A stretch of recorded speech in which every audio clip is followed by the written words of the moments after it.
Bienvenue à tous dans le Moment MMA. Aujourd'hui, une émission un peu particulière. Vous l'avez sûrement vu dans le titre, je ne suis pas tout seul. Je suis avec notre ami de chez Octogone Vision et on ne va pas vous parler actualité, non. On va vous parler de l'événement à la Maison Blanche qui va avoir lieu ce week-end. Dans la nuit, attention, de dimanche à lundi, on retrouvera en combat principal Ilia Topuria contre Justin Gaethje pour la ceinture des poids légers. Et puis le co-main event, le combat co-principal, ce sera chez les poids lourds avec une ceinture intérim cette fois, Alex Pereira qui monte pour faire face au Français Cyril Gane. Il y aura 7 combats au total sur cette carte, pas de carte préliminaire, pas de early prélim, ce n'est qu'une grosse carte principale. Vous l'aurez compris, c'est un événement un peu particulier, bien entendu. On va passer assez rapidement, entre guillemets, sur les 5 premiers combats afin de s'attarder un peu plus sur le co-main event et le main event. Mais avant d'attaquer, comment vas-tu, notre cher ami, comme on a pour habitude de dire, de chez Octogone Vision? Ça va très bien, je te remercie, merci pour l'invitation. C'est un plaisir, de faire un podcast avec toi et surtout de d'analyser cette carte qui est assez alléchante au final. Donc, merci beaucoup, pour l'invitation. Eh ben écoute, avec grand plaisir. Et ce que je te propose, c'est qu'on attaque tout de suite avec le début de cette carte. Diego Lopez, ancien double prétendant à la ceinture des poids plumes, qui lui va affronter Steve Garcia. Steve Garcia, c'est le gars qui monte hein, sur 7 victoires consécutives. Alors ce que je te propose, c'est de nous les présenter comme tu en as le secret. Je t'écoute. Alors Diego Lopez, il est brésilien, il a 31 ans, 27 victoires pour 8 défaites. Sur les 27 victoires, on a 11 finishes par KO technique, 12 soumissions pour seulement 4 décisions. Pour ces 8 défaites, il a perdu 2 fois par KO technique et 6 fois par décision. Alors son dernier combat, c'est sa défaite par décision unanime face au champion Alexander Volkanovski. Il est donc opposé à Steve Garcia. Garcia, il est américain, il a 34 ans, 19 victoires pour 5 défaites. Sur les 19 victoires, on a quand même 15 finishes par KO technique pour seulement 4 décisions. Pour ces 5 défaites, il s'est incliné une fois par KO, une fois par soumission et 3 fois par décision. Son dernier combat, c'est sa belle victoire par KO technique au mois de novembre 2025 contre David Onama. Donc ouais, c'est ça, ça va être un combat qui va être assez intéressant d'après moi. Par contre, c'est vrai qu'il y a un écart entre les 2 au classement.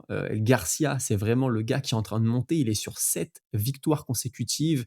Alors bien entendu, les 2 derniers combats, c'est significatif d'après moi, il bat Onama. Onama même peut-être, j'ai l'impression qu'il est passé un peu au travers de son combat, mais d'un côté, Garcia a fait ce qu'il fallait. Et puis avant ça, c'était face à Calvin Kattar. Là, pour le coup, il avait sorti une performance, je trouve, de très haut niveau. Parce que si tu prends ces 5 victoires qu'il y a eu avant ça, il y a quand même des combats où il est allé à la bagarre et tu avais l'impression que ça pouvait tomber d'un côté comme de l'autre. Il en était sorti victorieux, il a une magnifique boxe anglaise, il varie très bien les zones de frappe, hein, que ce soit à la tête ou au corps. Moi, je le trouve très bon. Mais là, vraiment, il va monter d'une étape. C'est un bond en avant qu'il fait face à Diego Lopez. Lopez qui a quand même combattu 2 fois pour la ceinture, hein. 2 fois face à Volkanovski, entre 2 qui a battu Jean Silva. Je veux dire, là, c'est le très, très haut du panier pour Garcia.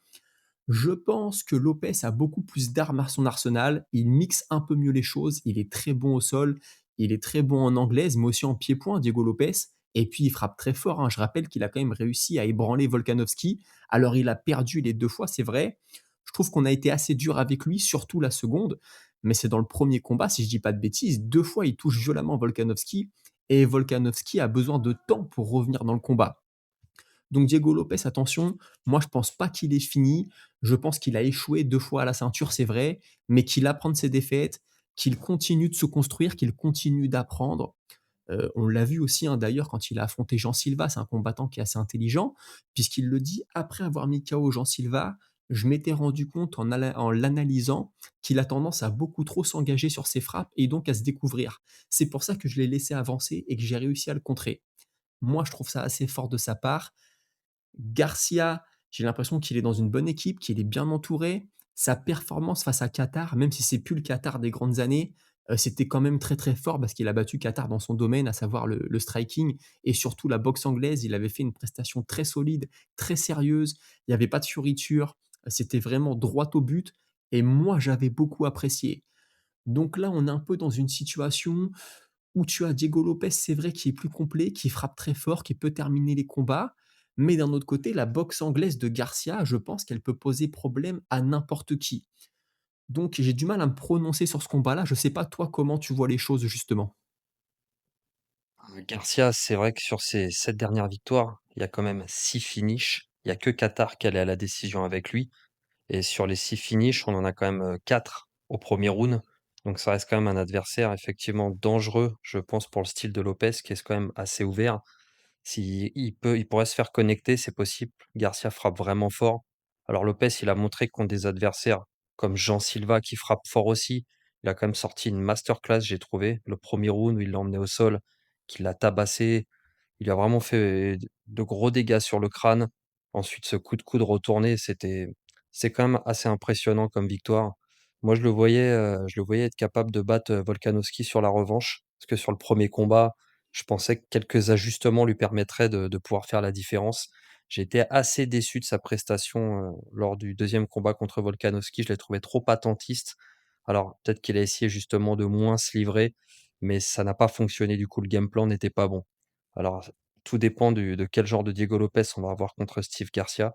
S'il vient pour faire comme à l'habitude, pas la guerre, mais vraiment rentrer fort dès le début, je ne sais pas si ça va vraiment l'avantager contre Garcia au final. Ouais, je suis plutôt d'accord avec toi. Maintenant, tu vois, par exemple, Garcia, au début de sa carrière, avait tendance à beaucoup aller à la bagarre et faire ça contre Diego Lopez, c'est pareil, c'est pas une bonne idée. Parce que là, comme je l'ai dit, il passe un cap au niveau de l'adversité, il affronte l'élite. Donc attention, Lopez, ça frappe très fort, c'est très bon en contre, il a un très bon uppercut quand il recule. Tu peux avoir un Lopez qui laisse Garcia avancer pour le laisser prendre la confiance et qui vient le cueillir. C'est quelque chose de fort possible. On a aussi vu Garcia, tout au long de sa carrière, quand il était touché debout, se sauver grâce à sa lutte. Aller au sol et réussir à récupérer, voire même parfois réussir à dominer son adversaire dans le domaine. Mais en face, c'est Diego Lopez. Donc je pense que si Diego Lopez réussit à toucher Garcia debout, que Garcia lui jaillit dans les jambes, en réalité, ça peut aussi être le domaine dans lequel Lopez va briller. Donc ça va vraiment pas être facile pour Garcia. Je pense qu'il va falloir être très sérieux. Je pense qu'il va falloir s'appuyer sur ce qu'il sait faire, à savoir sur son anglaise, beaucoup de coups en ligne, venir taper à la tête, venir taper au corps. Et puis, comme tu l'as dit, Lopez, il a perdu contre Volkanovski. On peut être déçu peut-être de la deuxième performance. Maintenant, de ce que j'ai vu de Garcia aujourd'hui, ça n'a rien à voir avec Volkanovski. Volkanovski, en plus, il sait tout faire. Il te fait peser un peu la menace tout au long du combat, de la lutte, du pied-point. Il tourne beaucoup, il a une grosse expérience. C'est pas n'importe qui, hein. C'est quand même un mec qui aura marqué son époque, Volkanovski, de par sa personnalité, mais aussi de par ses résultats dans l'octogone, hein, bien entendu. Si je dois me prononcer, je vais plutôt y aller avec Diego Lopez, puisqu'il faut prendre une décision, hein, tu l'auras bien compris. Mais attention à Garcia, il y a beaucoup d'inconnus de son côté. 7 victoires consécutives, je pense qu'il est en pleine confiance aussi et ça peut jouer, hein, dans un moment comme celui-ci. Donc écoute, moi, je vais mettre la petite pièce sur Lopez, mais voilà, pour les gens qui vont découvrir Garcia samedi soir, regardez sa boxe anglaise, ça peut aller très vite, ça peut être très intelligemment construit aussi. Donc j'y vais moi pour Diego Lopez. Je sais pas toi qui tu vas mettre favori sur ce combat-là du coup? Ah, je suis d'accord avec toi, hein. Je suis parti sur Lopez aussi et même si Garcia, c'est quand même un adversaire, je pense, va être lui peut lui poser des problèmes. Je pense que l'expérience de Lopez, sur ces 2 combats, les 10 rounds qu'il a fait avec Volk, bah, ça il aura forcément beaucoup appris même s'il a perdu. Je pense qu'il peut tirer son épingle du jeu face à Garcia, même si ça sent quand même le combat piège, pour un retour. Écoute, ben, on est en tout cas d'accord, hein, sur ce point de vue-là et vous dans les commentaires forcément n'hésitez pas à nous dire ce que vous en pensez, on ira voir ça.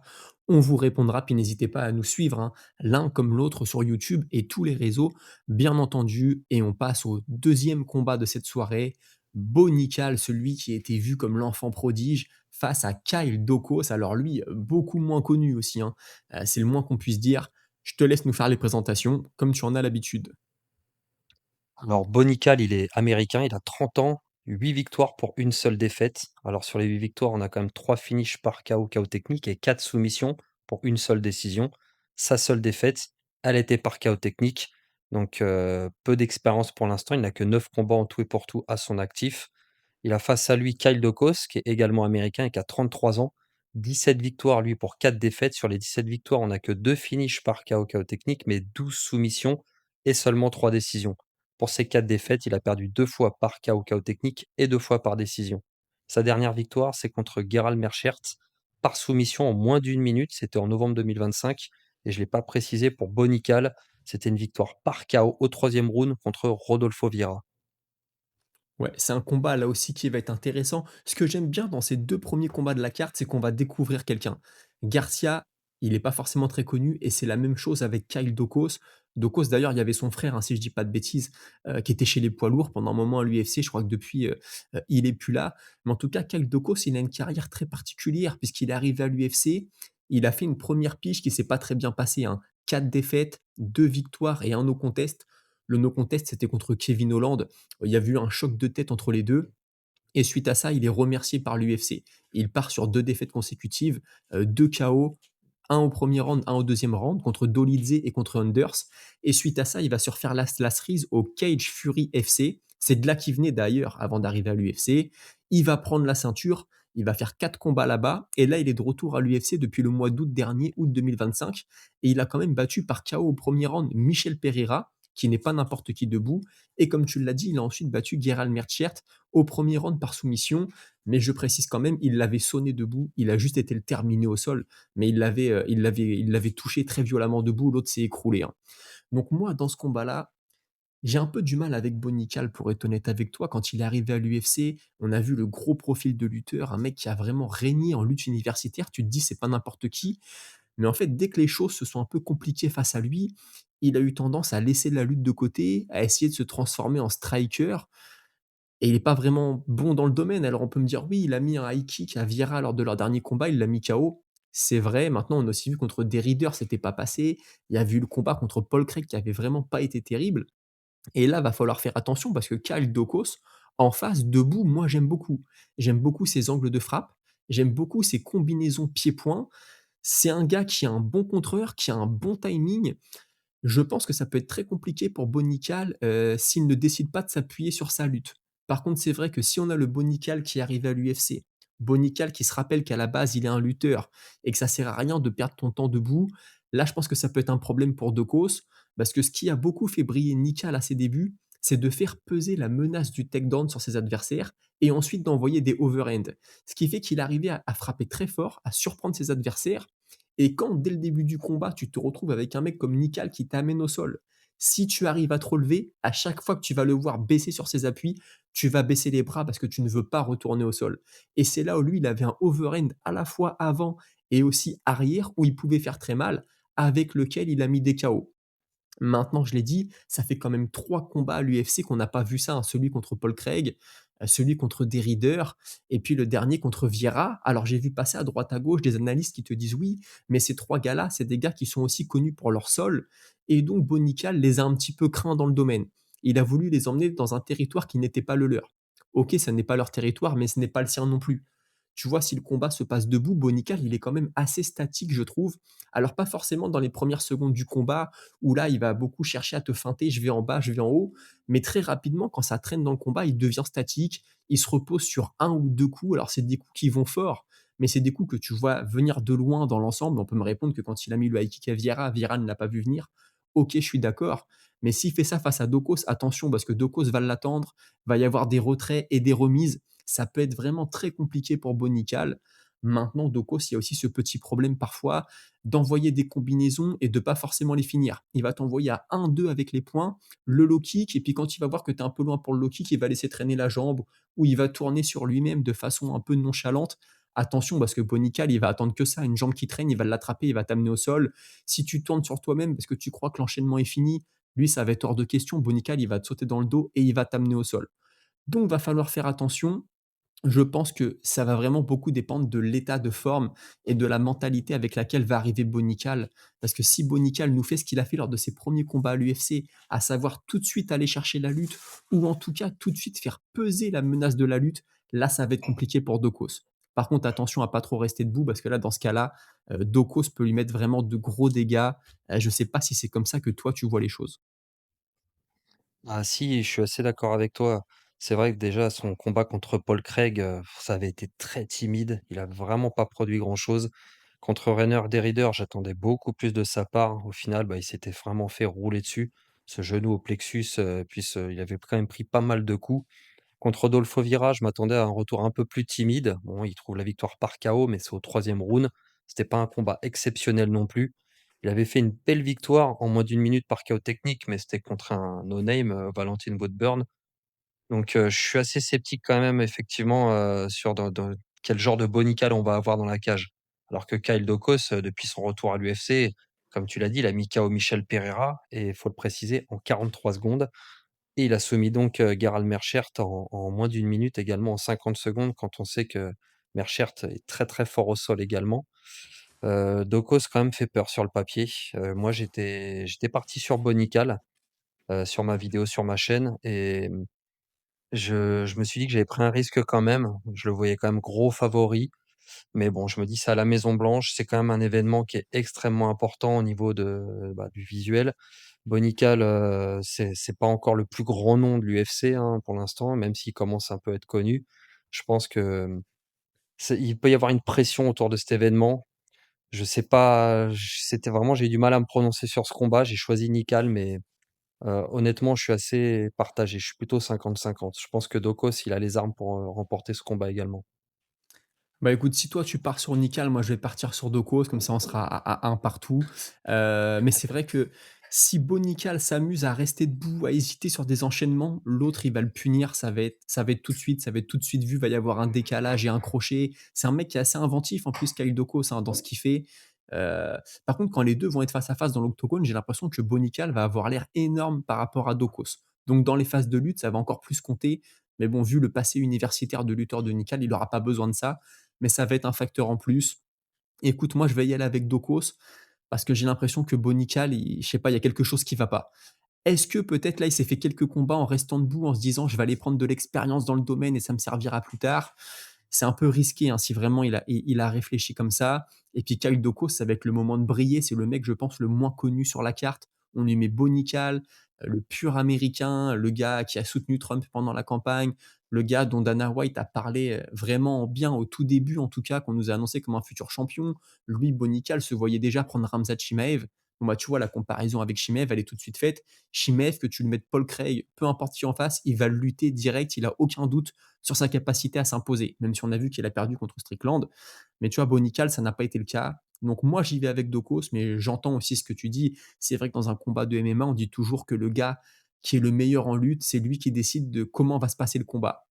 Je suis d'accord. Maintenant, attention à Bonical, hein, s'il hésite sur un overhand, comme je l'ai dit, il va se faire punir. Et là, ça va plus être le même combat. On a vu contre Derrider qu'il aimait pas être touché. Ensuite, face à Vieira, il n'a pas vraiment été touché, mais voilà, c'est une première indication qu'on a pu avoir en tout cas. Est-ce que tu as quelque chose à rajouter sur ce combat ou est-ce qu'on passe tout de suite à Mauricio Ruffi contre Michael Chandler? Bah, écoute, juste pour conclure, ouais, je suis assez d'accord avec toi, c'est le côté striking face à Dokos. Je pense que, s'il lutte Nikal, il peut trouver la clé pour, aller chercher cette victoire. Si par contre, il s'obstine à vouloir striker contre Dokos, je pense que, à mon avis, Dokos pourrait remporter le combat, ouais. Ouais, bah, c'est ça, c'est vraiment la façon de c'est résumé, on peut pas mieux résumer. Les choses sont beaucoup, d'après moi, entre les mains de Bonical. Et écoute, je te propose de passer tout de suite à Ruffi contre Chandler. Ça marche. Alors Mauricio Ruffi, il est brésilien, il a 29 ans, 13 victoires pour 2 défaites. Sur les 13 victoires, on a 12 finishes par KO technique et une seule décision. Pour ces 2 défaites, il a perdu une fois par soumission et une fois par KO.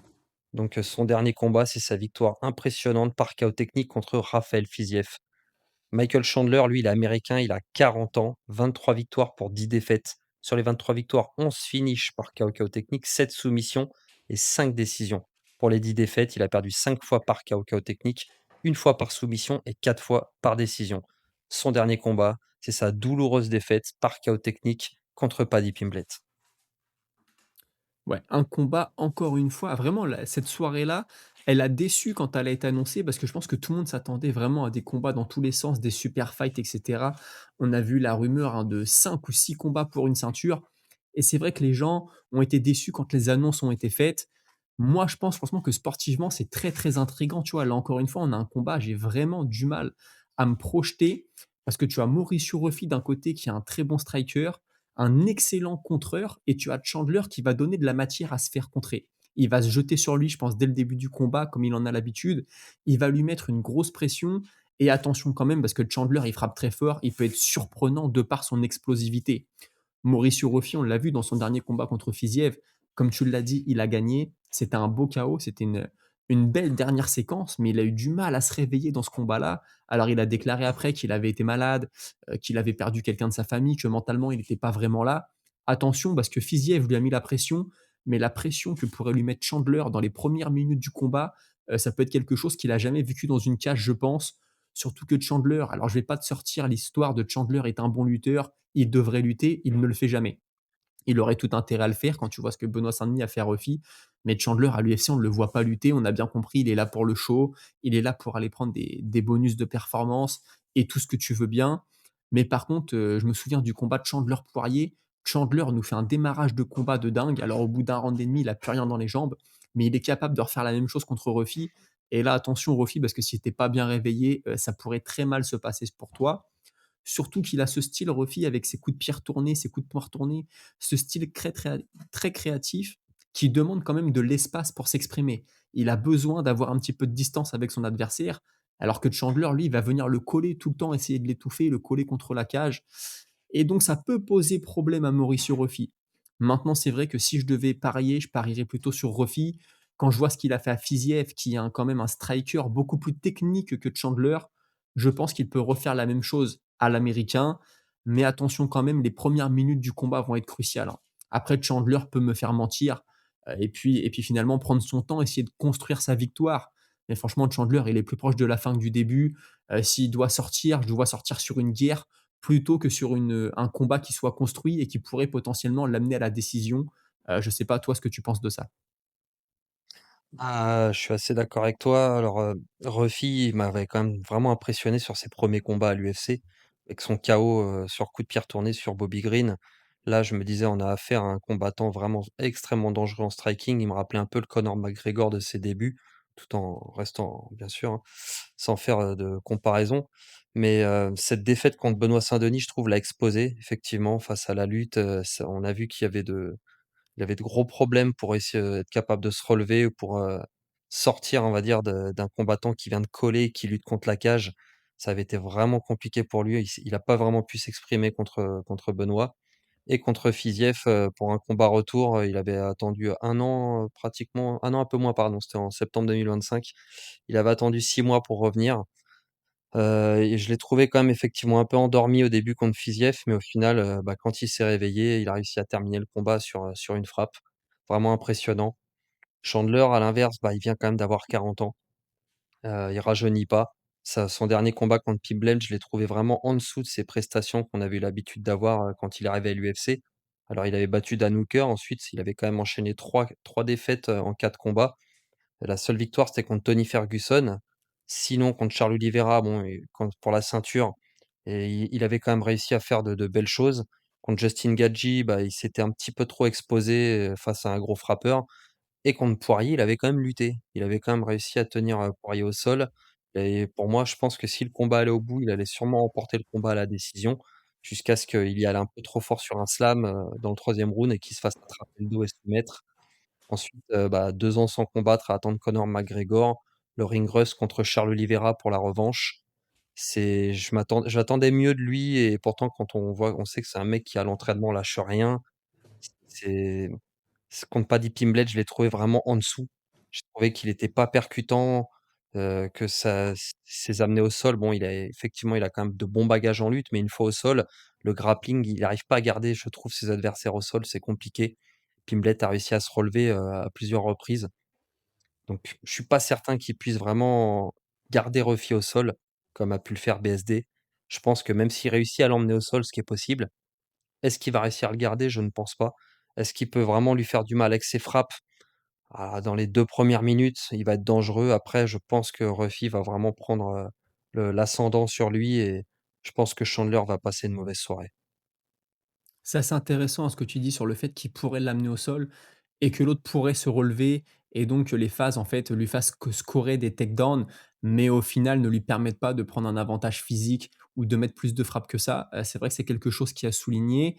Par contre, est-ce que Ruffy est aussi bon que Pimblet au sol et pour avoir cette capacité à se relever, sachant que Pimblet c'est un gros gabarit, donc il a cette puissance, hein, quand il se relève, que Ruffy a un petit peu moins forcément, mais je vois très bien ce que tu veux dire et ouais, moi aussi, du coup, je vais y aller plutôt avec Ruffy.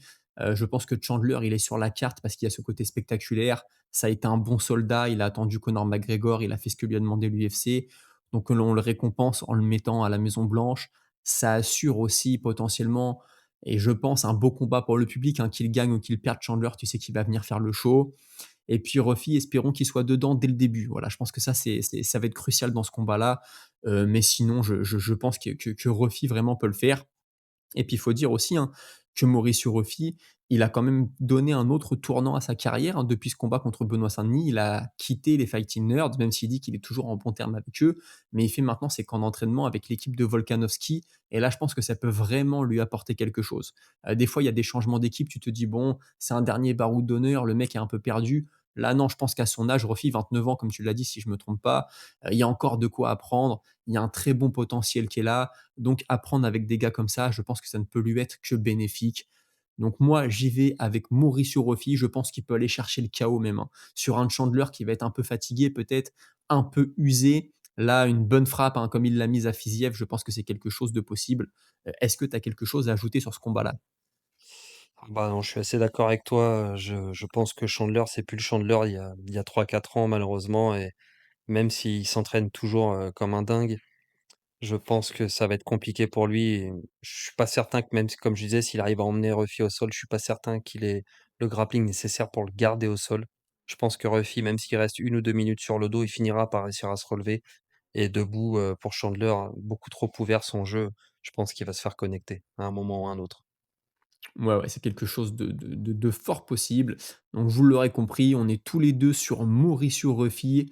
Et du coup, je te laisse nous présenter le prochain combat. On sera chez les poids lourds. Josh O'Kidd contre Derrick Lewis. C'est un peu des invités de dernière minute, mais c'est un combat quand même, je pense, qui intrigue et beaucoup ont envie de voir Josh O'Kidd, se faire, défoncer, hein. Je pense qu'on peut dire le mot. Je te laisse la parole. Alors Joshua Kitt, il est américain, il a 28 ans, 9 victoires pour aucune défaite. Sur les 9 victoires, on a 5 finishes par KO technique, 3 par soumission et une seule décision qui était son dernier combat contre Curtis Blade. Il est donc opposé à Derek Lewis qui a déjà 41 ans, il est également américain, 29 victoires pour 13 défaites. Sur les 29 victoires, on a quand même 24 finishes par KO technique, une seule soumission et 4 décisions. Pour ces 13 défaites, il s'est quand même fait finir 8 fois par KO technique, 2 fois par soumission et 3 fois par décision. Et son dernier combat, c'est sa défaite contre le puncher Waldo Cortés Acosta. Il a perdu par KO technique.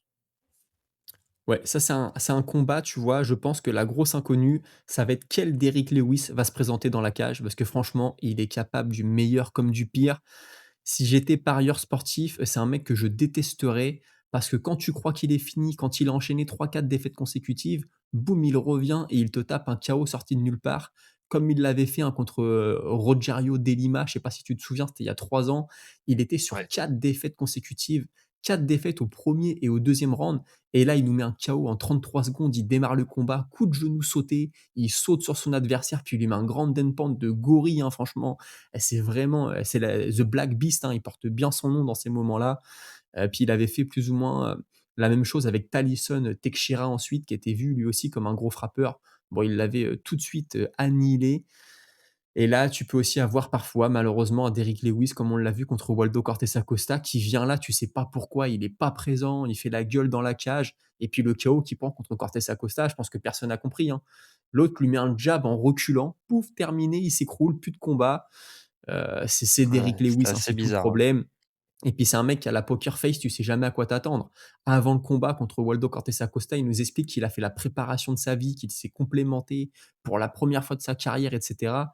Tout ça pour nous sortir ce genre de performance. Forcément, c'est assez décevant. Maintenant, il frappe comme une mule, donc la moindre erreur contre ce gars-là, tu la payes cash, hein. Josh O'Kitt, il a prouvé qu'il avait un menton dans la guerre qu'il a livrée contre Curtis Blades, mais Curtis Blades ne frappe pas aussi fort que Derrick Lewis, même si ça reste un poids lourd. Blades, c'est surtout un lutteur. Josh O'Kitt, on sait aussi qu'il vient de la lutte. D'ailleurs, je ne sais pas si tu as vu passer ça, mais lui, Josh O'Kitt, il y a quelques années, il a affronté Bonical en lutte universitaire Oui, et tout Bonical à l'a fait. battu. Mais Bonical a quand même dit, c'est le seul mec de toute la saison qui est venu pour gagner.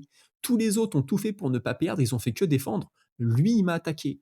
Aujourd'hui, on a face à nous un nouveau Josh O'Kitt, hein. C'est un gars maintenant qui est chez les poids lourds. Tu as Bonical, lui, qui est chez les poids moyens, les moins de 84 kilos.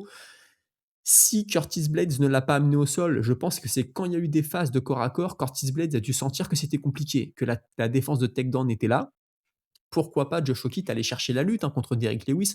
Moi, je pense que c'est la meilleure des façons de t'en sortir, parce que te dire: «Je vais rester debout contre Lewis», c'est très risqué, surtout quand tu as le style de combat debout de Josh Hockey. S'il veut aller à la guerre contre Curtis Blades debout, c'est une chose, aller à la guerre debout contre Derrick Lewis, c'en est une autre.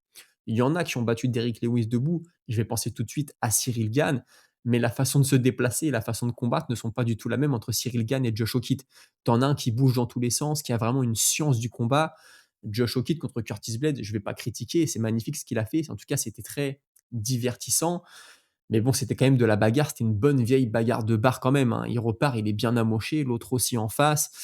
Mais tu vois, faire ça contre Derrick Lewis, je pense que ça peut être assez compliqué.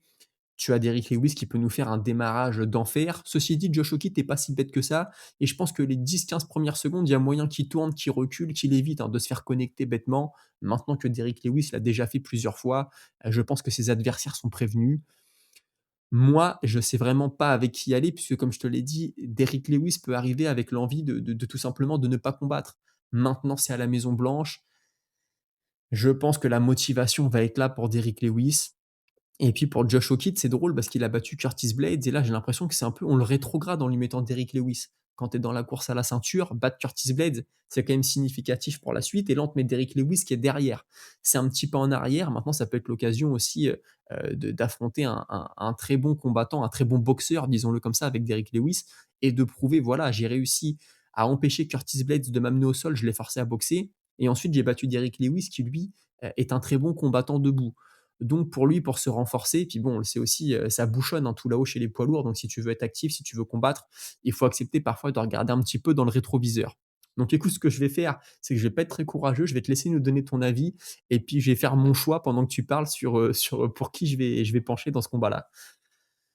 Bah, c'est vrai que la catégorie des poids lourds, comme tu dis, ouais, c'est une catégorie un peu spéciale, hein. Il y a une telle différence de niveau entre le top 5 et déjà le top 10. Donc, on a l'impression qu'il recule après sa belle victoire contre Curtis Blade en acceptant Derrick Lewis, mais c'est un combat qui a été vraiment fait à la dernière seconde. Il n'était pas sur la carte à la base. C'est dû à ce qui s'est passé, bah, c'est avec sa victoire sur Curtis Blade.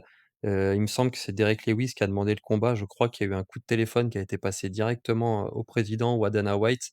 Je sais plus exactement ce qui s'est passé, mais voilà, ça s'est décidé comme ça au dernier moment. Alors Hawkit, je pense pas qu'il aborde le combat, de la même façon qu'il l'a fait contre Blaydes, face à Lewis. Alors il avait pas peur des coups de Blaydes, il avait pas peur du punch de Blaydes, mais pourtant, il s'est quand même fait connecter une fois ou 2, il me semble, pendant le combat, qu'il a été touché durement à un moment donné et il était un peu sur le reculoir et il a quand même montré un sacré menton, c'est vrai, mais je pense que s'il joue à ça face à Derrick Lewis, ça pourrait mal finir pour lui. Est-ce qu'il va lutter?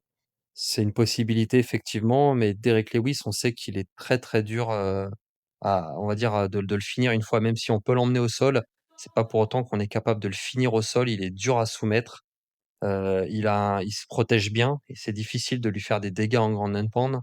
Donc, ça va être à la Maison Blanche, il va y avoir du monde. Il est possible qu'Okit, fasse un petit peu le fou et qu'il vienne faire un peu la bagarre. Alors, peut-être pas dans les premières secondes comme tu l'as dit, il est possible qu'il tourne un peu au début pour essayer, d'éviter au moins en tout cas les premiers coups. Derrick Lewis, alors effectivement quel genre de Derrick Lewis on va avoir, c'est difficile à dire. Il était sur 2 victoires avant de perdre contre Cortés Acosta, 2 finishes donc si on regarde, c'est vrai que son palmarès, comme tu dis, il était sur beaucoup de défaites avant d'éteindre Rogerio de Lima en 33 secondes. Ensuite, bon, il perd contre Jailton Almeida, mais il se fait, voilà, maintenir au sol, sans prendre de dégâts. Il enchaîne de belles victoires et puis il prend quand même un gros puncher. Alors je pense pas qu'Okit ait autant de punch que Cortés Acosta. Je suis pas certain qu'il puisse finir Lewis, sur quelques coups comme ça, aussi facilement. C'est un combat où je me dis effectivement, il y a beaucoup d'interrogations, mais je pense que Lewis pourrait essayer peut-être de créer la surprise. C'est une possibilité si Okit vient vraiment à nouveau pour faire la bagarre. Ça pourrait quand même, mal se passer pour lui. Il a l'air d'avoir un bon menton, c'est vrai, mais comme je l'ai dit, il s'est fait toucher à plusieurs reprises par Blaze, qui est pas le meilleur striker, qui est pas le plus gros puncher. Je pense qu'il suffirait que Lewis, lui en place une bonne à un moment et il pourrait lui faire très mal. Donc moi j'ai pris un risque parce qu'il est vraiment très gros outsider sur ce combat-là et j'ai choisi Derek Lewis. Bah, écoute, pour tout ce que tu as dit, je vais te rejoindre. Josh Hokit, on peut le détester, par contre, c'est vrai qu'il a montré un sacré cœur et un sacré sens du spectacle lors de son dernier combat. Est-ce qu'il va pas être un peu trop en confiance justement et se dire qu'il va rester debout contre Lewis? On a aussi le risque d'avoir un combat chiant avec Hokit qui craint la frappe de Lewis et donc qui est sur le reculoir et puis Lewis, il est capable de déclencher un coup toutes les 2 minutes, hein, une furie toutes les 2 minutes. Après, il lui suffit d'un coup pour te finir, hein, bien entendu. Ou Josh Hokit qui se décide de lutter. Comme tu le dis, il lutte d'Eric Lewis. Lewis qui est pas facile à finir, hein. Almeida n'avait pas réussi à le finir malgré une domination totale. Donc tu peux avoir un Hokit qui s'allonge sur Lewis pendant tout le combat. Maintenant, je vais y aller avec Derrick Lewis, tu as fini de me convaincre. Je pense qu'il a cette petite touche de magie, hein, Derrick Lewis, comme il l'a vu contre Volkov. On s'en souvient à l'époque, hein, Volkov qui envoie le genou qu'il faut pas à la fin du combat et qui se fait Ah oui. punir. Donc, je vais faire comme toi. Je vais y aller avec Derrick Lewis, même si là, c'est un combat pour le coup qui pourrait être très chiant à regarder. Je pense qu'il y a ce risque-là, hein, comme à chaque fois que tu as Derrick Lewis. Et puis Josh Hokit, on a encore beaucoup d'interrogations à son sujet, bien entendu. Faut être deux pour faire un bon combat. Donc, on va voir ce que ça donne.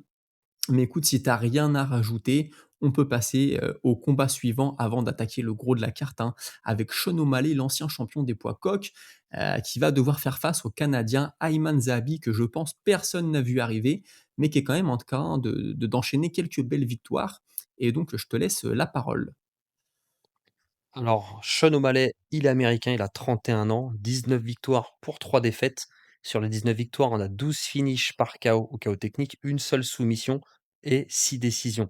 Pour ces 3 défaites, il perd une fois par KO technique, une fois par soumission et une fois par décision. Son dernier combat, c'est sa belle victoire par décision unanime contre Song Yadong en janvier 2026. Il est donc opposé à Ayman Zahabi. Zahabi, il est canadien, il a déjà 38 ans. Il a 14 victoires pour seulement 2 défaites. Alors sur les 14 victoires, 6 finishes par KO technique, 2 soumissions et 6 décisions. Pour ces 2 défaites, il a perdu une fois par décision et une fois par KO. Et son dernier combat, c'était sa victoire par décision partagée contre Marlon Vera. Là, c'est un combat, tu vois, moi j'ai vraiment Sean O'Malley en favori. Je me suis re-regardé, bah, comme pour tout le monde, mais là, Zahabi, ça m'a vraiment sauté aux yeux. Le combat contre José Aldo, il est pas passé loin de se faire terminer. Je sais pas si tu te souviens de la scène, mais il se fait envoyer au tapis sur une frappe de poing. José Aldo lui met une reprise de volée, mais qui passe à 2 doigts de lui arracher la tête, hein, pendant qu'il est en train de se relever au sol. Et après, tu as José Aldo qui s'écroule totalement physiquement et donc Zahabi qui prend le dessus. Mais c'est un combat jusque-là qui était assez partagé. Et puis contre Marlon Vera, ça a été très serré. Une nouvelle fois, Zahabi est passé tout proche de se faire terminer et il est revenu. C'est un mec lui aussi, hein, qui a un menton et qui a un cœur énorme, que tu peux jamais sortir d'un combat parce qu'il peut toujours revenir. Là, il est sur 7 victoires consécutives. Il a pris, tu l'as dit, Aldo Vera, mais aussi Pedro Munoz, Javid Basharat. Donc c'est pas n'importe qui. Mais je pense que la science du déplacement, du contre et du timing de O'Malley, ça va être un petit peu trop pour lui. Je lui conseillerais, moi, à Zahabi d'envoyer des low kicks à fond parce que on sait que c'est un point faible chez O'Malley. Song Yadong, lors du dernier combat de O'Malley, a fait tout ce qu'il fallait au niveau des low kicks. Ça a gêné O'Malley, il a dû beaucoup changer de garde. Alors c'est un mec déjà de base qui change beaucoup de garde de toute façon pour troubler ses adversaires. Ça fait partie de son style.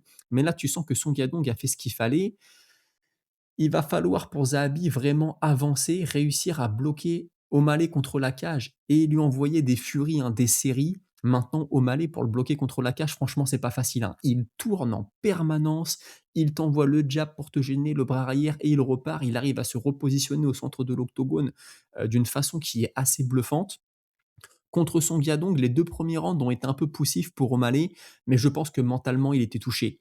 Il l'a dit d'ailleurs après le combat: «Je venais de perdre 2 fois contre Merab. Surtout la deuxième fois, j'avais revu tout mon mode de vie, j'avais revu ma façon de m'entraîner et cetera, pour au final me faire soumettre, pour au final perdre encore plus grossièrement que la première fois» et il s'est questionné, hein, avant le combat contre Yadong: «Si je perds, est-ce que je prends ma retraite?» Donc les 2 premiers rounds avaient été un peu timides, il avait fait le strict minimum, il n'avait pas pris trop de dégâts. Par contre, dans la troisième reprise, il s'était vraiment lâché et là, on avait vu du grand Sean O'Malley. On avait vu le O'Malley quasiment qu'on avait vu à ses débuts à l'UFC, hein. Le mec qui avait du cran, qui avait de l'audace, qui avait ce timing avec son poing arrière et tu vois, ça, je pense que pour Zahabi, ça va être compliqué, surtout que O'Malley va avoir l'avantage de la longe, l'avantage de la taille.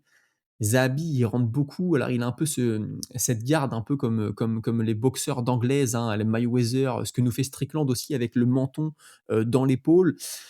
mais il envoie beaucoup de crochets, beaucoup de overhand et ça, je pense que pour O'Malley, ça va être du pain béni, hein. Il va réussir à le contrer bien comme il faut. Maintenant, tout peut se passer, bien entendu. Zahabi, il a un cœur énorme. C'est son moment de briller, hein. Aller accrocher un ancien champion en la personne de O'Malley, c'est prouver qu'il est prêt à aller plus loin. Lui que tout le monde pensait terminé, hein, suite à sa double défaite face à Ramos et à Morales, hein. C'était ses deuxième et troisième combats à l'UFC. C'est-à-dire que le gars, en 3 combats à l'UFC, avait 2 défaites, dont 2 défaites consécutives. On se disait: «C'est terminé, ce gars-là, on va rien en faire». Il est là juste parce que c'est le petit frère, de Zahabi, le coach de Georges Saint-Pierre, tu vois? Ça parlait beaucoup à l'époque de ça, hein, c'était en 2019 à l'époque. Surtout que sa première défaite, il la prend en 2017. Il ne combat pas jusqu'en 2019 et suite à cette défaite, il ne revient qu'en 2021. Donc tu vois, les gens l'avaient oublié, on s'est dit: «C'est bon, il est fini». Il revient en 2021, il va sûrement finir son contrat, puis on ne le reverra plus jamais. Et pourtant, tu vois, il va chercher des KO, il va chercher des décisions. Alors contre José Aldo, ça passe à pas grand-chose. Contre Vera, ça passe à pas grand-chose. Mais tu peux te dire aussi, est-ce que c'est pas un mec qui fait toujours le strict minimum et qui élève son niveau au fur et à mesure que le niveau de l'adversité, lui aussi, augmente? C'est quelque chose qui est possible. Maintenant, O'Malley, franchement, quand je revois son dernier round contre Sangyadong, je me dis que franchement, si là, O'Malley, il arrive confiant, il arrive sûr de lui, il sait qu'il est pas loin de la ceinture, le champion, c'est Petroyan, il y a une histoire entre les deux. Tu vois, c'est le moment d'y aller. Autant contre Song Yadong, il pouvait se dire: «J'ai perdu 2 fois contre Merab, la route pour revenir au sommet va être très compliquée». Là, tu as Merab qui a perdu. Donc bien sûr, Merab va sûrement reprendre Petroyan et peut-être gagner, on ne sait pas. Mais tu vois, il y a une motivation, je pense, qui est revenue pour O'Malley. Il a aussi repris confiance en lui, repris confiance en ses armes. Parce que perdre comme il a perdu contre Merab, franchement, c'est pas facile. Je pense que son ego en a pris un coup. Mais là, j'espère qu'il s'est remis sur les rails et moi, je veux voir un très grand O'Malley. Et puis même pour Zahabi, hein, s'il arrivait à s'imposer contre un O'Malley qui est au sommet de son art, là, franchement, pour lui aussi, ce serait vraiment très beau. Dis-moi un peu toi ce que tu penses de ce combat, mais moi j'y vais quand même avec Sean O'Malley favori. Mais attention, Zahabi il va être très bien encadré, la stratégie va être mise au point par son frère, dont on connaît les qualités, et il est aussi très proche de Georges Saint-Pierre, qui était dans son coin d'ailleurs lors de son combat face à José Aldo, c'était à Montréal, c'était chez eux. Mais tu vois, je pense que ça va être préparé aux petits oignons de ce côté-là en tout cas. Ah, je suis assez d'accord avec toi, j'ai gros favori, Sean O'Malley. Alors effectivement, ces 2 défaites contre Merab ont laissé des traces, hein, surtout la deuxième, comme tu disais. Mais je l'avais favori contre Yadong, je pensais qu'il pourrait remporter le combat. Il m'avait pas déçu, effectivement, les 2 premiers rounds étaient un peu timides, mais dans le troisième, il a montré pourquoi il est devenu champion. Effectivement, c'est un très, très bon striker, de très bons déplacements et quand on voit ce que vient de faire, Song Yadong, dans son dernier combat, on dit que Sean O'Malley, vraiment, c'est quelqu'un qui est très solide debout. Alors, je l'ai quand même favori, donc comme je disais, face à Zahabi, parce que Zahabi, ses 2 derniers combats, j'étais pas convaincu. Pour moi, contre José Aldo, je le voyais pas gagner. Décision unanime remportée, alors peut-être à domicile, les juges ont été influencés, je ne sais pas, mais moi, je voyais José Aldo remporter ce combat. Contre Marlon Vera, la décision partagée, ça avait été compliqué aussi. Avant ça, il y avait eu Pedro Munoz par décision aussi et il avait eu des victoires par KO, mais c'était pas contre des combattants de classés. Je suis pas convaincu par Zahabi, effectivement, il a déjà 38 ans. Dans une catégorie, bantamweight, on sait que quand l'âge avance, bah, on perd en vitesse forcément, c'est pas comme chez les poids lourds. On peut aller jusqu'à plus de 40 ans. Donc il a déjà 38 ans. Ça me paraît compliqué contre Sean O'Malley qui va revenir full confiance. En plus, à la Maison Blanche, c'est un événement qui est vraiment important comme tu dis. La ceinture avec Petr Yan, il y a une histoire. Je pense que Sean O'Malley peut vraiment utiliser ses déplacements, combattre intelligemment et il y aura beaucoup d'ouverture. Je pense que sans prendre trop de risques, vu que c'est un combat en 3 rounds, je vois Sean O'Malley s'imposer à la décision. Zahabi est solide, ce sera pas facile de le terminer. Je pense pas non plus qu'O'Malley va prendre trop de risques. Je pense qu'il va assurer la victoire comme il l'a fait contre Yadong et je pense qu'il va emporter ce combat à la décision. Ouais, c'est vrai que Sean O'Malley, c'est pas un mec qui prend beaucoup de risques. Je pense que si tu vois les 2 premiers rounds, il arrive à cadrer Zahabi, des fois à le laisser rentrer, tourner, le contrer. Dans le troisième round, il va faire en sorte de pas prendre de risques et aller remporter ce combat à la décision. Le O'Malley du début qui mettait des KO, qui mettait des performances de dingue, il a un peu disparu parce que maintenant il faut aller chercher les victoires. Il est dans un moment de sa carrière où déjà l'adversité est beaucoup plus rude. Et puis, il a bien compris au Mali, hein, que ce qui compte, c'est de gagner.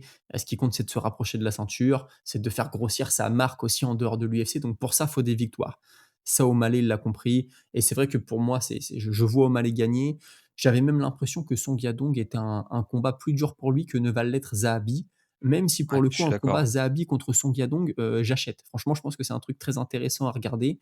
Mais voilà, je vois Sean O'Malley bien entendu, s'imposer. Écoute, je pense qu'on a fait le tour pour ce combat-là. Donc jusqu'à maintenant, hein, on était d'accord pour tout, sauf pour Bonical contre Dokos, hein. Je crois que toi tu as mis Bonical et moi j'ai mis Dokos. Sinon Ouais, on avait moi Diego je Lopez, suis on avait Ruffy, parce que on avait c'est Lewis celui que et j'ai Sean O'Malley. choisi sur ma chaîne, je suis resté fidèle aux pronos que j'ai fait sur ma chaîne, mais j'ai comme je l'ai dit, j'étais partagé, hein, 50-50, Ouais, bien j'espère sûr. juste qu'il va lutter et venir avec le game plan, voilà. Bah, Alors écoute, du je coup, te on enchaîne laisse, sur le co-main event? ouais, vas-y, je te laisse les commandes pour ce Alex Pereira contre Cyril Gane qui sera, je le rappelle, pour la ceinture intérim des poids lourds de l'UFC. Alors, Alex Pereira, il est brésilien, il a 38 ans déjà, 13 victoires pour 3 défaites. Sur les 13 victoires, 11 finishes par KO technique et seulement 2 décisions. Pour ces 3 défaites, il perd une fois par KO, une fois par soumission et une fois par décision. Son dernier combat, c'est sa victoire par KO technique contre Magomed Ankalaev en catégorie light heavyweight quand il a récupéré sa ceinture. Il est donc opposé à Cyril Gane. Gane, bah, il est français. Il vient d'avoir 36 ans, 13 victoires pour 2 défaites. Sur les 13 victoires, 6 finishes par KO technique, 3 soumissions et 4 décisions. Pour ces 2 défaites, il perd une fois par soumission, on se rappelle contre John Jones, et une fois par décision contre Francis Ngannou. Son dernier combat, c'est malheureusement le no contest à cause du IPOC contre Thomas Spinal au mois d'octobre 2025.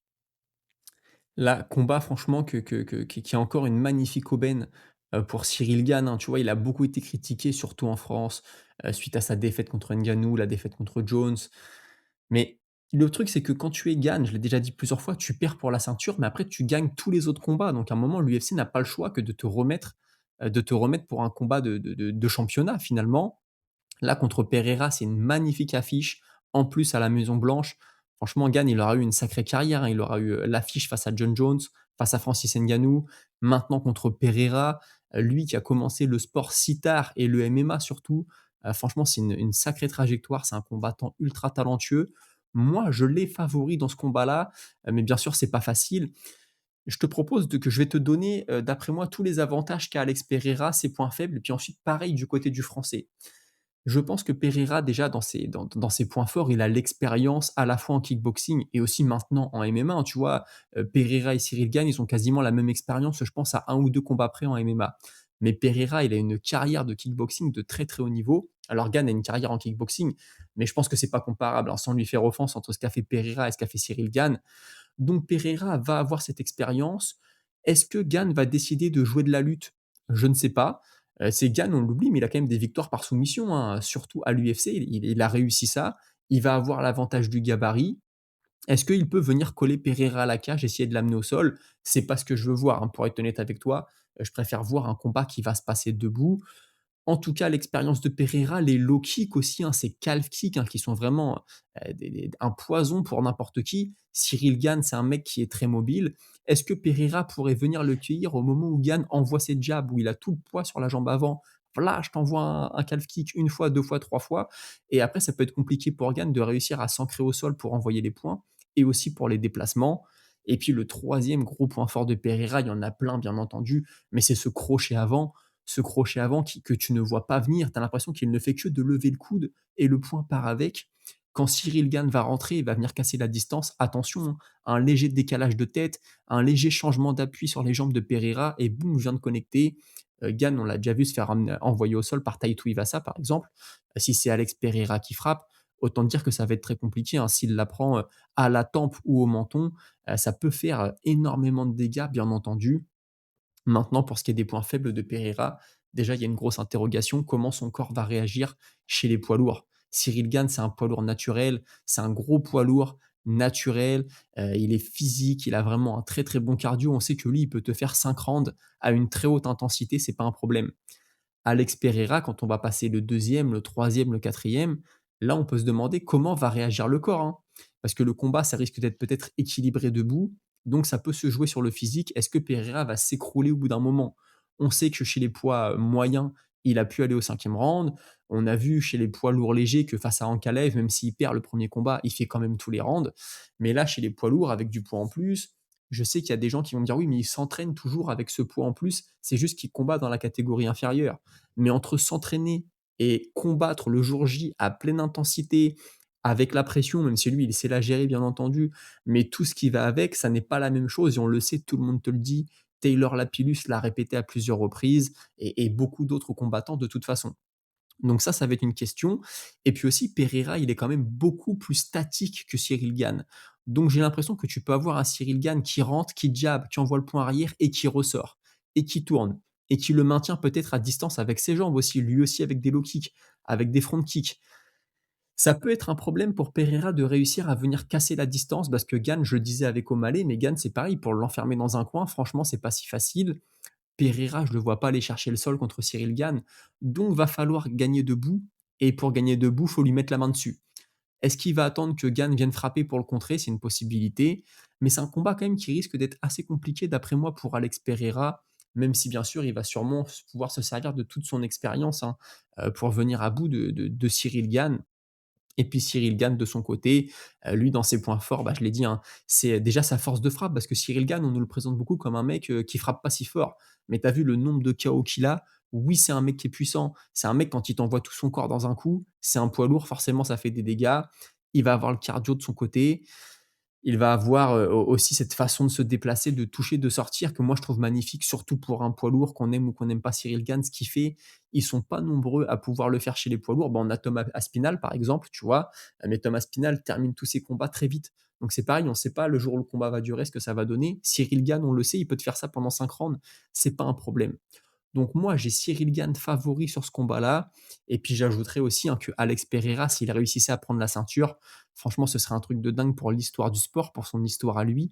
Et puis aussi pour sa rivalité avec Israël Adesanya, il faut le rappeler. Il bat Adesanya en kickboxing. 2 fois, Adesanya vient en MMA, il devient champion.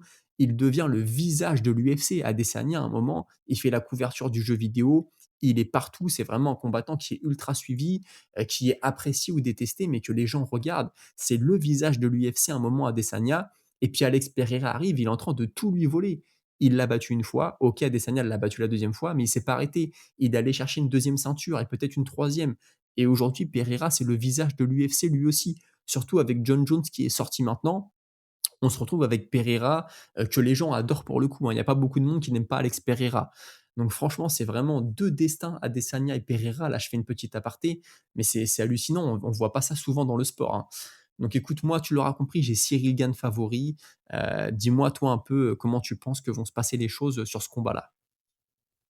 Ah, je suis assez d'accord avec toi, sur le favori, j'ai aussi Cyril Gane, mais je suis assez inquiet parce que je pense que la pression, elle va être de son côté. Je pense qu'Alex Pereira, il va venir avec moins de pression. S'il perd, Alex Pereira, en soi, c'est pas très grave. Cyril Gane, ce serait peut-être je pense, sa dernière chance de pouvoir aller tenter après s'il gagne, d'aller décrocher une ceinture mondiale, parce que là, ça reste un titre intérim qu'il a déjà gagné à l'époque contre Derrick Lewis. Pereira, il gère très bien la pression. Cyril Gane, on avait vu que contre John Jones, la pression, ça avait été compliqué à gérer, mais je pense qu'il a beaucoup appris de ce combat-là, notre Français. Je pense que c'est une défaite qui lui a beaucoup servi. Le Cyril Gane qu'on a vu contre Aspinall aurait pu avoir de la pression et j'ai trouvé qu'il était vraiment très relâché. J'ai beaucoup aimé ce qu'il a montré, dans le peu de combats qu'on a eu contre Aspinall. Donc ça, c'est déjà un point qui me fait un petit peu peur, la pression. Après Cyril, pour l'instant, de ce qu'on voit, a l'air quand même assez décontracté, de prendre ce combat, bah, très au sérieux. Pereira, effectivement, sur le côté, la prise de masse, c'est vrai qu'il s'entraînait beaucoup déjà à ce poids-là, mais comme tu le dis, le combat, c'est autre chose, le «combat réel» entre guillemets. Alors surtout si Cyril gagne vient avec un plan lutte, s'il réussit à mettre, Poatan au sol, que ce soit une, 2 fois sur les premiers rounds, imaginons, dans quel état va être Pereira quand il va se relever? Même s'il défend très bien, c'est très dur de mettre Pereira au sol. Il défend très bien contre la cage, mais c'est quand même quelque chose de possible. Je pense que Cyril pourrait très bien réussir à le mettre sur le dos à un moment donné s'il décide de lutter. Même si Cyril, c'est pas le meilleur lutteur. Poatan, voilà, c'est pas non plus il a une très bonne défense de lutte, mais je pense qu'il peut quand même se retrouver sur le dos. Donc c'est voilà, au niveau du cardio à ce moment-là, avec son nouveau poids, j'ai des petits doutes, sur comment ça peut se passer pour le Brésilien, mais j'ai quand même peur au niveau du striking. Parce que comme tu l'as dit, Cyril Gane, bah, s'était fait drop, par Tai Tuivasa, il s'était retrouvé au sol. Alors il avait très bien réagi derrière, enfin, comme si ce coup l'avait un peu énervé, il était monté en agressivité dans le combat. Mais contre Pereira, s'il se fait toucher, j'ai peur qu'il y ait une possibilité que Cyril se fasse éteindre, vraiment, qu'on le voit allongé, au sol, inerte. C'est quelque chose de possible, surtout Pereira, il a quand même à chaque fois du cut dans ses combats. On sait que quand il était chez les middleweight justement, bah, le cutting était vraiment difficile pour lui. En light heavyweight également, là par contre, il y aura pas de cut. Donc du coup, il va se ça va être un Poatan différent dans la cage. Alors, il y aura peut-être un peu de surpoids, un peu de gras du bide, tout ça, mais du coup, je pense qu'il va être en pleine possession de ses pouvoirs, de ses moyens et ça, c'est quelque chose qui m'inquiète un peu. Du côté de Cyril, je pense qu'il a du coup pris ce combat très au sérieux, beaucoup plus, sérieux que le combat contre John Jones. Je pense qu'il y a pas eu de jeu vidéo cette fois-ci. Il y a pas eu voilà, d'écart. Je pense qu'il s'est entraîné vraiment très durement. Si on a le Cyril Gane qu'on a vu, dans le premier round contre Thomas Spinal, je pense que ça pourrait être compliqué pour Pereira effectivement. Si Cyril se déplace bien, reste pas dans l'axe, parce qu'il faut surtout pas rester dans l'axe. S'il se déplace bien, qu'il utilise son jab, qui tourne beaucoup, qui réussit à vraiment à frustrer Pereira. Il pourrait réussir à l'emmener dans les rounds et s'il l'emmène dans les rounds, plus le combat va avancer et plus je pense que ce sera à l'avantage du Français. Alors après aussi, comme tu disais, Cyril Gane, c'est pas un gros puncher, il a pas le knockout power dans les poings, mais c'est pas pour autant qu'il frappe pas fort. Ses coups font du dégât. On a vu le nez d'Aspinal qui était complètement, rouge de sang sur quelques frappes. Donc je pense que Cyril Gane a aussi, de quoi faire mal à Pereira. Pereira s'est fait éteindre par Adesanya sur des coups et dans le premier combat, à la fin du premier round, il s'était fait aussi sonner très, très fort. Donc bon après il y avait les cuttings qui étaient comme je l'ai dit juste avant, je pense l'avaient un petit peu amoindri. Il devait moins encaisser les coups qu'il va les encaisser chez les poids lourds. Mais voilà, je pense que Pereira, peut être dangereux vraiment dans les premiers rounds et plus le combat va avancer et plus ça va devenir compliqué pour lui. Donc je suis vraiment partagé. J'ai peur. J'ai peur quand même pour Cyril, c'est un combat qui me fait peur, mais je le vois quand même légèrement favori, je dirais. Je suis à 60-40 pour Cyril parce qu'on sait comment il est chez les poids lourds, on sait qu'il a du cardio, on sait qu'il bouge très bien, qu'il est rapide. Pereira effectivement, bah, il a déjà 38 ans, le temps passe, il va avoir 39 ans dans un mois. Donc, je donne quand même un léger avantage aux Français, mais je reste quand même inquiet. Ouais, je voulais te rejoindre sur ce que tu as dit pour la défaite de Cyril Gane sur John Jones. Je pense qu'il a beaucoup appris de ça, que ça a été un déclic et qu'il s'est dit: «Là, maintenant, si je veux vraiment, me donner à 100 et prendre ma retraite en me disant que j'ai tout fait pour être champion et pour être le meilleur possible, il faut que je passe à un niveau, il faut que j'arrête de trop me distraire, surtout pendant mes camps d'entraînement». On le sait, Cyril Gane, quand il est pas en camp, bon voilà, tu le vois à droite, à gauche, mais regarde dans ce qui s'est passé pour le combat face à Aspinal, il a été un long moment où il a totalement disparu, il s'est entraîné très sérieusement et on a vu contre Aspinal, il a fait une performance franchement jusqu'au au doigt dans l'œil où franchement c'était très fort, hein. C'était du très, très haut niveau et puis concernant Alex Pereira, il y a quelque chose moi que je trouve assez drôle dans sa carrière, c'est que quand il combat Adesanya chez les poids moyens dans le premier combat, il y a des phases où il se fait dominer par Adesanya en grappling, surtout debout. Je sais pas si tu te souviens, tu as Adesanya qui arrive à le contrôler, à lui prendre le dos, à le balader un peu dans la cage. Et je me suis dit, ouais, le niveau est quand même pas génial pour Pereira quand tu as un mec comme Adesanya qui te domine sur des phases de lutte ou des phases de corps à corps. Et finalement, ensuite, Pereira finit par affronter Ankalaev la première fois. Il perd ce combat-là. Mais tu as vu Ankalaev, le problème que ça a été pour amener Pereira au sol. Oui, il l'a contrôlé contre la cage, mais l'autre a quand même très bien défendu, hein, donc il a perdu, oui. Et c'est vrai que du coup, là, quand je me dis il va être face à Gann, Gann va avoir l'avantage du gabarit quand même, il pourrait peut-être l'arracher un moment et l'amener au sol. Mais c'est quelque chose qu'il faut avoir en tête quand on parle du niveau de lutte d'Alex Pereira. En tout cas, on est d'accord tous les deux pour avoir Cyril Gann favori. Bien entendu, tout peut se passer, faut pas enterrer Alex Pereira, hein.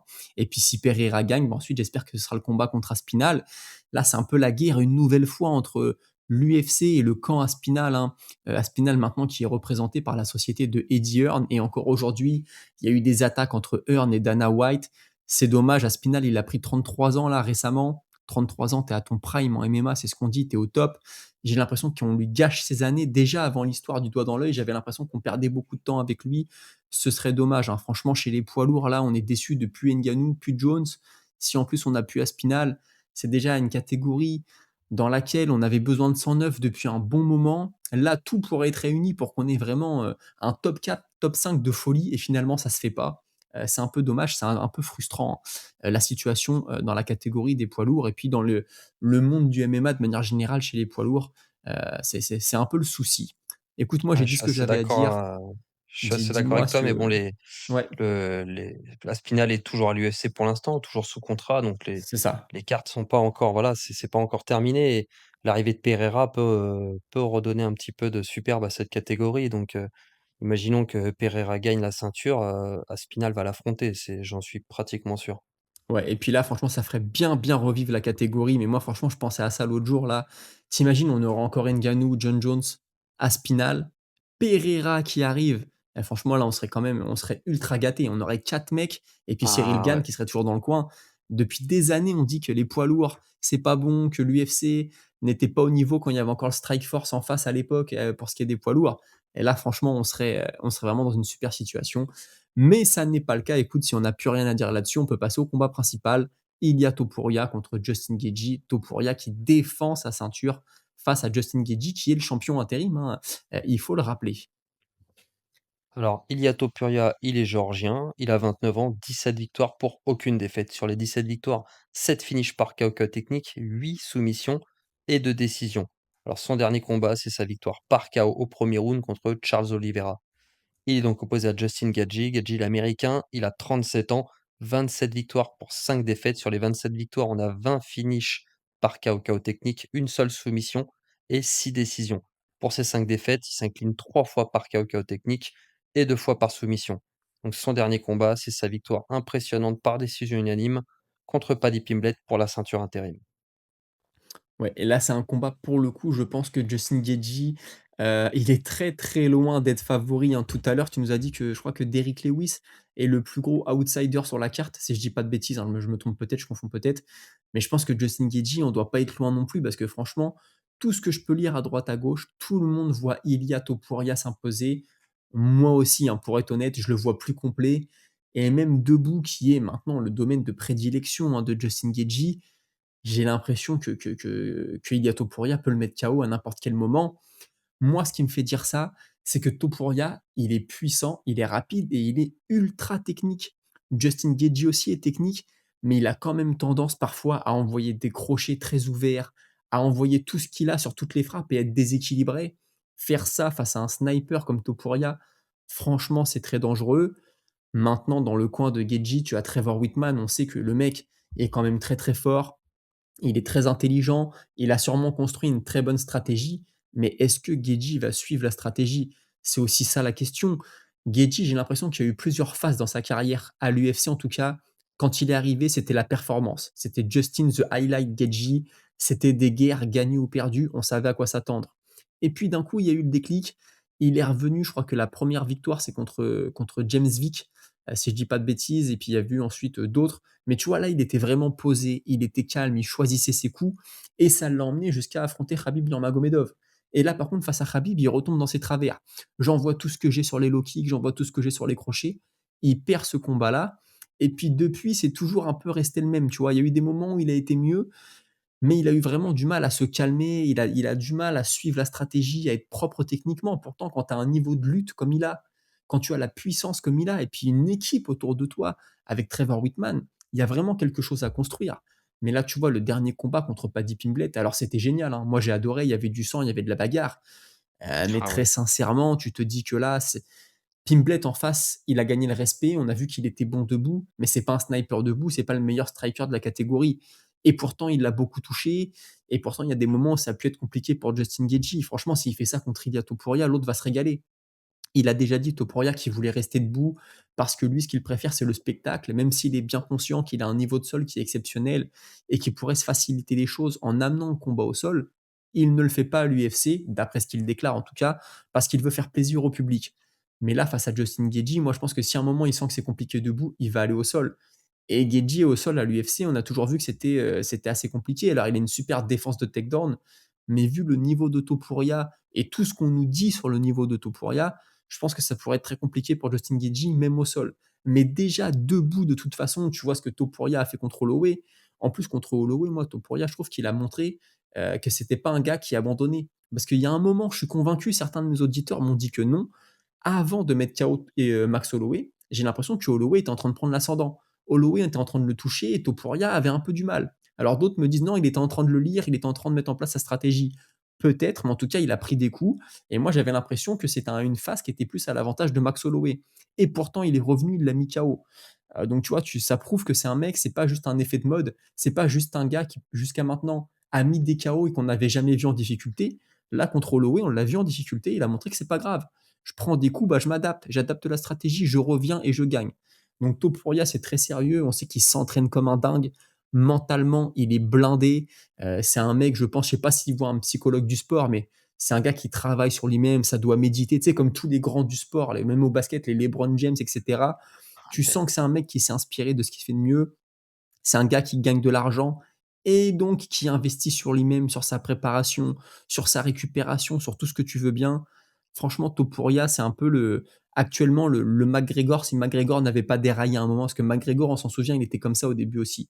Il pouvait paraître un peu perché avec ses étirements et ses exercices qu'on ne voyait pas ailleurs, mais ça fonctionnait. Donc Topuria, j'ai l'impression qu'il est malin, il a pris le sens du show de McGregor. Il est très bon. Et puis, il a compris qu'il fallait pas se cramer les ailes avec la cam, l'alcool, les sorties, les femmes et tout ce que tu veux bien. Donc, Topuria, c'est très solide. Je pense qu'il peut avoir une carrière de dingue, qui peut marquer son époque. On verra ce que lui réserve la suite. Il va falloir passer Justin Gagey. Mais je pense qu'il a tout ce qu'il faut pour battre Justin Gagey, hein, très sincèrement. Ouais, je suis assez d'accord avec toi, hein. C'est vrai que Topuria, c'est vrai que ces 3 derniers combats, bah, c'est 3 victoires par KO sur des légendes, hein, et puis même il y en a beaucoup qui disent que c'est des combattants qui étaient terminés, mais Volkanovski, bah, il a récupéré son titre et il a gagné derrière contre Diego Lopez. Max Holloway, il avait pris le KO, derrière il est bien revenu contre Dustin Poirier, même s'il vient de perdre contre Charles Oliveira. Il a montré contre Poirier, bah, que voilà, il n'était pas fini. Et Charles Oliveira lui-même qui s'est pris ce KO, vient de nous montrer contre Max Holloway, bah, qu'il est toujours là, donc c'est des vétérans effectivement. Ils ont pris tous les 3 un KO, mais voilà, pour moi, c'était pas des combattants vraiment terminés au moment où Topuria les a battus. Justin Gaethje, c'est vrai que son dernier combat, moi je l'avais favori contre Pimblet. Je le voyais gagner Gaethje, j'étais pas déçu de la prestation qu'il a apportée. Alors, je l'ai trouvé particulièrement lent dans le combat effectivement, mais j'ai trouvé qu'il était pas inquiet par les coups de Pimblet, même s'il a été touché, à quelques reprises, et dans le dernier round, ça avait été un peu compliqué, de mémoire. Mais Gaethje, vraiment, j'ai trouvé qu'il a fait une très belle prestation contre Pimblet. Avant ça, contre Fiziev, parce que depuis, c'était ses 2 victoires depuis le lourd KO qu'il avait pris contre Max Holloway. Alors contre Max Holloway, faut pas oublier qu'il s'était fait casser le nez, pardon, à la fin du premier round, que ça avait vraiment été un fait de match, et ensuite il prend un KO vraiment dans les dernières secondes parce que le combat, voilà, il pointe le centre de la cage, Holloway. Mais sinon derrière, il est bien revenu contre Fiziev, il a quand même battu 2 fois Fiziev. Il avait battu par KO Dustin Poirier pour prendre la ceinture, BMF. Donc Gadget, faut pas dormir sur lui. C'est un combattant qui a beaucoup d'expérience. Effectivement, c'est plus celui des débuts qu'on a vu contre Michael Johnson, où c'était vraiment the highlight, comme tu dis, dans son tout premier combat, c'était en 2017. Ces 2 défaites ensuite contre Eddie Alvarez et Poirier, bah, effectivement, on avait eu un Justin Gaethje différent derrière. Contre Khabib, c'est vrai qu'il perd après la masterclass qu'il avait fait contre Tony Ferguson pour prendre la ceinture intérim. Contre Khabib, moi, je l'avais trouvé vraiment un peu à l'image de Cyril Gane contre Jones. Je le trouvais un petit peu, il était impressionné. J'avais l'impression, il a pas pu se lâcher à cause de aussi, bien sûr, la lutte, mais c'était pas le Justin Gaethje qu'on avait eu dans les combats précédents. Et derrière, bah, après, bon, il bat Michael Chandler, Fiziev, Poirier. Il perd contre Oliveira et Holloway, mais voilà, il a 37 ans, il a paru un peu lent dans son dernier combat contre Pimblet, mais il était quand même venu assez lourd, hein. Il était venu avec du ventre, il avait un peu de bide, donc c'est peut-être ce qui a joué un peu sur sa vitesse, mais il a montré qu'il avait toujours un menton. Même s'il a pris ce gros KO contre Holloway, il a toujours un menton. Il a encaissé de grosses frappes contre Pimblet, et puis surtout, il frappe très fort. Il a des low kicks extrêmement puissants, les calf kicks. S'il vient face à Topuria en essayant de lui taper la jambe dès le début, en essayant d'être prudent sur les premiers rounds, de pas trop s'engager, avec, le game plan à la Trevor Whitman, je pense qu'il faut pas dormir sur lui, et je pense que ça va être un adversaire quand même solide. Je suis pas sûr que Topuria le termine par KO au 1er round comme il l'a annoncé, même si effectivement j'ai Topuria favori, que je le vois remporter ce combat, je pense que ça va pas être si simple que ça.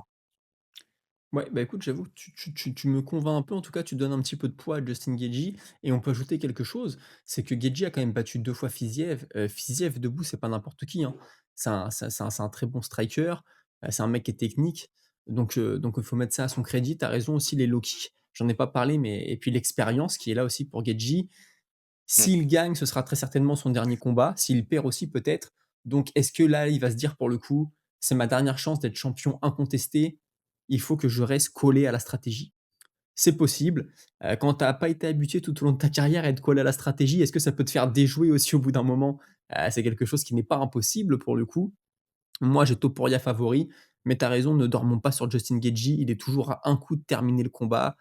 Il a cette expérience que Topuria a un petit peu moins peut-être, en tout cas au très haut niveau. Puis comme tu l'as très bien dit, il y a Topuria, on dit qu'il a gagné que contre des mecs en fin de carrière, mais d'un autre côté, c'est les mecs qui étaient au sommet à ce moment-là, hein. On lui a pas facilité les choses, tu vois? Il prend Volkanovski, Volkanovski est champion.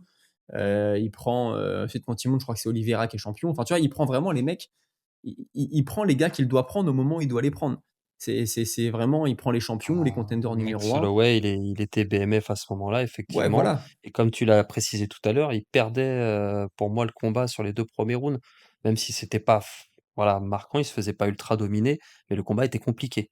Holloway, on sait qu'il est très stratégique, et je trouve qu'Holloway avait fait 2 premiers rounds, quasi parfaits, jusqu'à ce qu'il se fasse cueillir dans le troisième, effectivement, et là, Topuria, l'a envoyé dormir, mais je suis assez d'accord avec toi, je pense qu'il faut pas dormir sur Gadget là-dessus, et je sais pas quelle stratégie va amener Topuria, mais je le vois pas finir ce combat au premier round. Je pense pas que Gadget va gâcher sa chance, ou en tout cas rester dans l'axe comme l'a fait Oliveira et se prendre un KO dès le début. Je pense que qu'il va venir avec un meilleur game plan, travailler beaucoup sur les calf kicks, essayer de pas trop rentrer fort dès le début, et surtout essayer d'emmener Topuria dans les rounds, quoi. Ouais, c'est fort possible. C'est fort possible. Moi, j'ai quand même Topuria favori, tu l'auras compris, vous l'aurez Ouais, tous moi aussi. compris, mais en effet, tu as donné encore un peu plus de crédit à Justin Gaethje, donc je me dis: «Attention». Tu vois, un peu comme je me dis: «J'ai Cyril Gane favori, mais attention Pereira», et ben je peux me dire la même chose un petit peu avec, Justin Gaethje et Ilia Topuria. En tout cas, écoute, je pense qu'on a bien fait le tour de la question. Est-ce que tu as quelque chose à rajouter? Moi, je voulais dire quand même peut-être, imagine que le combat, soit très serré, que tu aies Topuria qui amène le combat au sol et Justin Gaethje qui se relève. Est-ce que là, Guedji pourrait pas se dire: «C'est un aveu de faiblesse»? Topuria qui essaye de m'amener au sol et moi qui me relève, c'est un aveu de faiblesse, je vais accélérer, et peut-être Topuria, pour le coup, mentalement, qui pourrait se dire: «Ah, je pensais que si debout c'était compliqué, je l'amènerais au sol et ce serait relativement simple. Finalement, ça ne l'est pas», et ça, peut-être que ça pourrait le faire douter, tu vois? Arriver round 4, peut-être début de round 5, ça pourrait être un scénario très intéressant, moi, je pense, hein, d'avoir jeu égal debout et puis une amenée au sol qui se passe mal pour Topuria. Là, attention, là, ça pourrait être un autre combat qui démarre. Ouais, c'est vrai, hein. Moi, je suis assez inquiet pour Topuria en me disant s'il envoie ses meilleures frappes aussi et que Gadget les encaisse, ça risque de devenir compliqué pour lui. On a souvent vu des gros punchers comme ça, leur première défaite, bah, c'est quand ils n'ont pas réussi à terminer leur adversaire. Donc bon, c'est spéculatif tout ça, hein. J'ai quand même, malgré ce que je dis, Topuria favori. Je le vois quand même remporter ce combat. Je pense qu'il peut finir Gadget, mais je pense que ça va être compliqué. Je pense pas qu'il va réussir à faire ça au premier round comme il l'annonce. Je vois Gadget aller dans les rounds et lui poser des problèmes, et si Gadget gagne, je serais pas plus surpris que ça non plus, parce que je me dis qu'il a les armes pour remporter ce combat. Il frappe très fort, il a les calf kicks, il a toujours un menton, il a l'expérience comme tu l'as dit tout à l'heure. Donc c'est sa seule chance de pouvoir remporter cette ceinture. Je pense qu'il va venir gonfler à bloc, et je pense que Topuria, il faut surtout pas qu'il le sous-estime. Ouais, je suis plutôt, d'accord avec toi. Bah, écoute, je pense qu'on a fait le tour, hein. Je sais pas si tu es d'accord? Bah, ouais, tout à fait, cette carte, je l'ai pas précisé au début, je voulais en parler, elle me hype quand même. J'ai été déçu quand elle a été annoncée par, Dana White, comme tout le monde. On s'attendait à Jones contre Pereira, on s'attendait au retour de Conor McGregor. Donc j'ai été déçu quand elle a été annoncée, je l'ai pas trouvée terrible, et puis plus le temps passe maintenant, et au final, je suis hypé, et je suis hypé par le combat de Cyril Gane, je suis hypé par le main event, donc non, je suis assez impatient au final. Ouais, c'est vrai, c'est ce que j'ai ressenti aussi, et par contre, il faut le préciser, elle aura lieu dans la nuit de dimanche à lundi et non pas de samedi à dimanche, hein. Donc pour la regarder, ça va être Ah! un petit peu plus compliqué pour nous, Européens, mais voilà, c'est faut pas Je oublier pose ça. mon lundi alors. Je pense que tu vas peut-être pas être le seul, tu vois?